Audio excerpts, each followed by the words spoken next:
addu'ar yaye damuwa da baƙin ciki.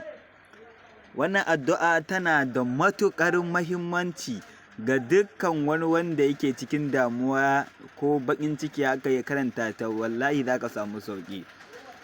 Addu'a ce da an yi an gwada gaba ɗaya domin wanda bai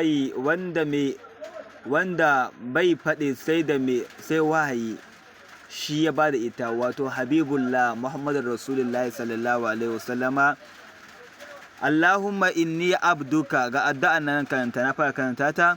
Allahumma inni abduka wabna abdika wabna amatika nasiyati biyadika madin fiya hukumuka adlun fiya qada'uka as'aluka bi kulli ismin huwa laka sammaita bihi nafsaka aw anzaltahu fi kitabika aw allamtahu ahadan min khalqika aw ista'sartu bihi fi ilmin ghaibi indaka an taj'ala al-qur'ana rabi'a qalbi wa nura sadri wa jala'a huzni wa dhahaba hammi.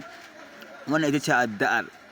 Ko kuma ka ce me, Allahumma inni a'udhu bika min al-hammi wal hazni wal ajzi wal kasali wal bukhli wal jubni wa dala'i daini wa galabatir rijal.